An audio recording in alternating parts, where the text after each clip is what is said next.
Itong mga tanim ko na pipino ay wala pa akong ginamit dito na synthetic fertilizer. Organic ang ginamit ko dito. At hindi rin ako gumamit ng mga insecticides. Isa pa akong makita na pipino.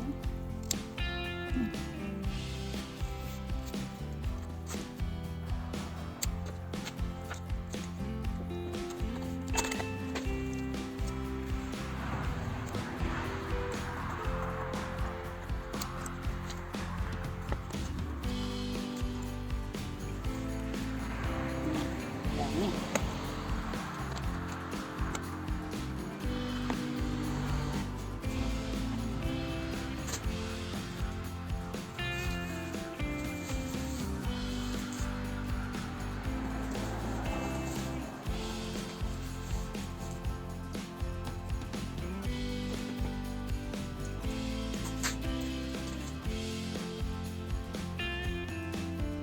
Ito yung mga pipino na nakuha ko sa garden at saka sa greenhouse.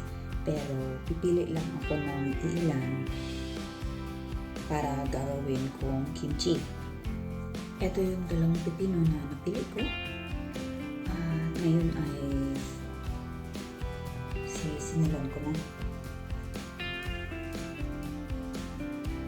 Kaya gamit ko itong dalawang chopsticks. At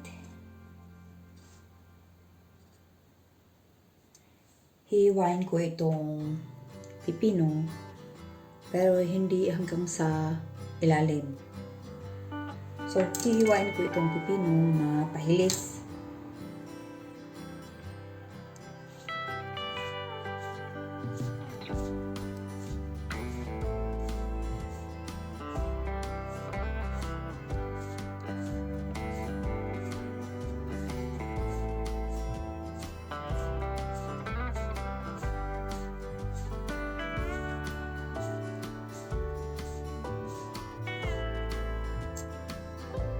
So, hindi ko hiniwa hanggang sa ilalim. At ngayon, babalik ta rin ko. Ngayon naman ay hiwain ko siya na straight lang.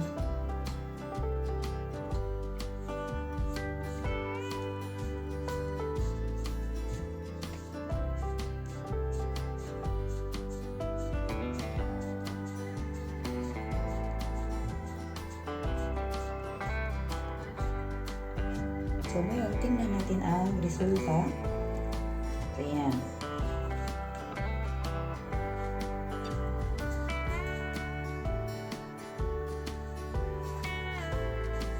So, ito yung resulta ng ating hiniwa. Yan.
Yan ang resulta.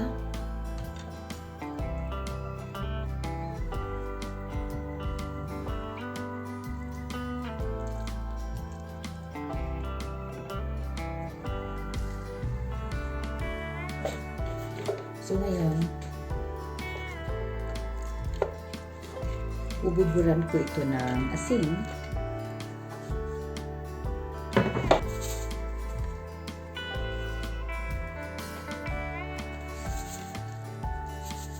1 tablespoon.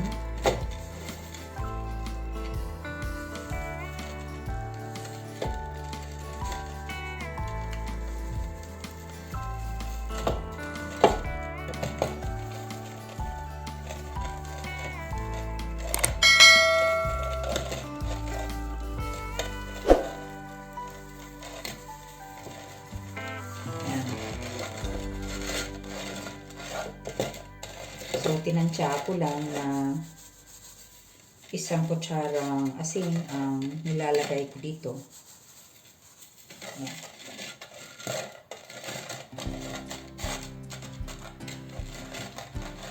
Hahayaan ko to ng mga 30 minutes. Ito na yung itsura ng pepino. Pagkatapos na 30 minutes. So, ayan. Ito yung tubig niya. Ayan, lumabas. At medyo malambot na itong pipino. So, ngayon, hugasan ko muna ito para mawala yung alat niya. So, ito na yung itsura. Hinugasan ko na ito ng 3 beses. May tubig pang lumalabas. Tatapon ko muna to. Ang pipino po ay nagtutubig po talaga siya. So ngayon, idadagdag ko na itong mga sangkap na ilalagay ko dito. Meron akong sibuyas na hiniwa, 1 piraso, at meron din akong bawang na 3 piraso na hiniwa-hiwa na maliit.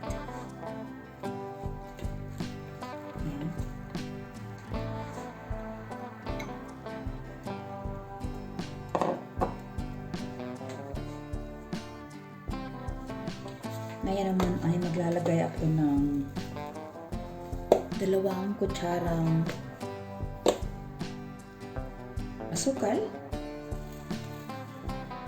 Brown itong ginamit ko, pero ang tawag dito sa atin ay washed sugar. So, 2 kutsara.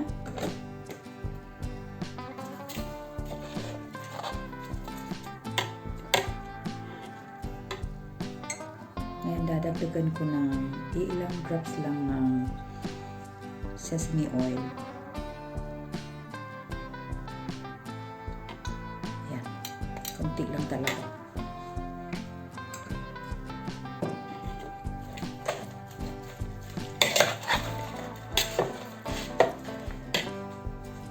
And ay lalagyan ko nitong Korean chili pepper powder o gochugaru. 2 kutsara lang nito.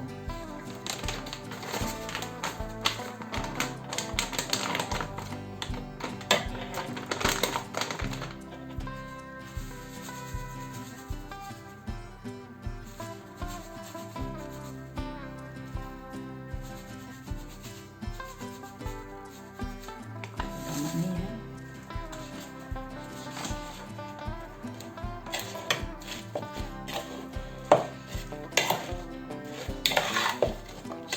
Haluin lang.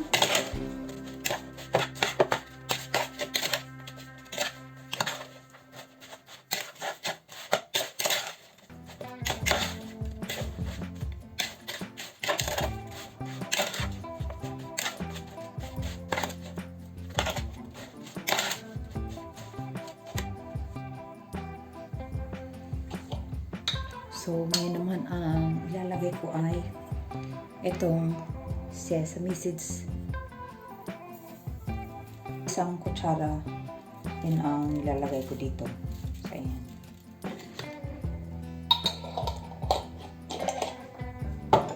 Ngayon, haluin ko naman.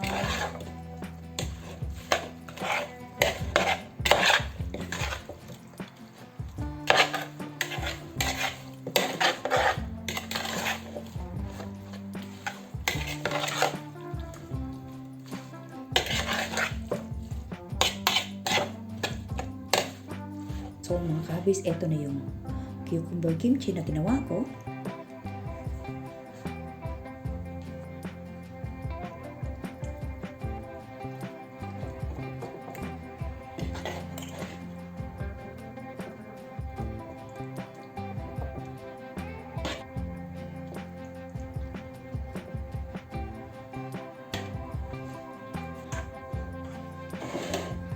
So mga kabis, tapos na itong kimchi na ginawa ko. Ngayon ay titikman ko na. At manood lang kayo ha.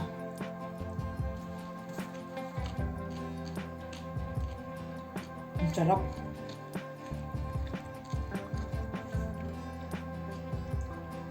Sana ay may natutunan kayo sa aking pinakita sa inyo. Maraming salamat sa panonood at hanggang sa susunod na mga videos. Paalam!